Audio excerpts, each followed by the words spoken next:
उत्तर प्रदेश में सीएम योगी आदित्यनाथ सरकार हलाल सर्टिफिकेशन को लेकर सख्त हो गई है। योगी सरकार ने कई कंपनियों और संस्थाओं के खिलाफ हजरतगंज कोतवाली में एफआईआर दर्ज की है। ये कंपनियां हलाल सर्टिफिकेशन देकर उत्पाद बेचने का काम कर रही थी। इन कंपनियों पर अवैध रूप से कारोबार करने का आरोप लगा है और जल्द ही उत्तर प्रदेश में हलाल सर्टिफिकेशन को लेकर बड़े नियम भी बनाए जा सकते हैं।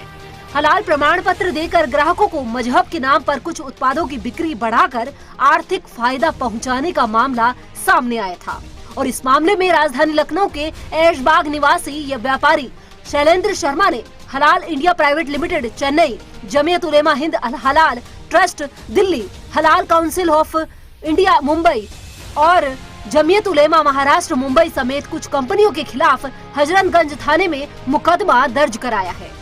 वहीं हजरतगंज थाने में दर्ज एफआईआर में शैलेंद्र कुमार शर्मा ने यह आरोप भी लगाया है कि ये कंपनियां हलाल प्रमाण पत्र अलग अलग उत्पादों के लिए जारी कर रही है और इस प्रमाण पत्र से प्रदेश के लोगों की आस्था के साथ खिलवाड़ हो रहा है।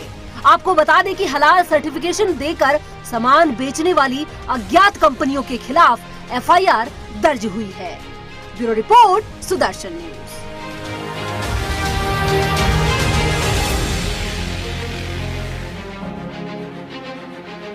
ये मुद्दा पहले तो लोगों को पता ही नहीं चलता था, लेकिन जब पता चला कि दुनिया की सारी इकोनॉमी कितने ट्रिलियन डॉलर तक लेके जाने का प्लान है, उस पर मैंने 10 एपिसोड की एक सीरीज भी पिछले दिनों चलाई थी कोरोना के काल में।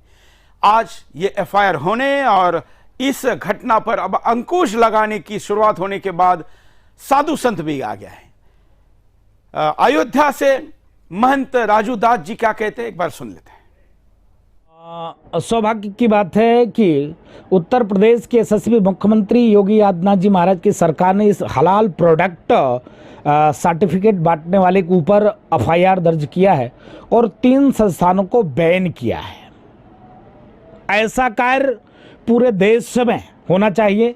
मैं माननीय प्रधानमंत्री जी से निवेदन करूंगा, माननीय गृह मंत्री जी से निवेदन करूंगा, यह पूरे देश में लागू होना चाहिए। एक समझने वाली बात है, इस प्रोडक्ट हलाल की सर्टिफिकेट देने के माध्यम से नंबर 1, जो हिंदू व्यापारी हैं इनका व्यापार कैसे प्रभावित किया जाए, व्यापार को कैसे तोड़ा जाए, नंबर 1। नंबर 2, गैर जिम्मेदार ये संस्थान है, यह किसी प्रोडक्ट का ये मान्यता दे, ये किस हिसाब से। तीसरी बात, इस कार्य से पूरे देश में जो फंडिंग होता है, उस फंडिंग से लव जिहाद, धर्मांतरण और आतंकवाद को बढ़ावा देने का कार्य होता है।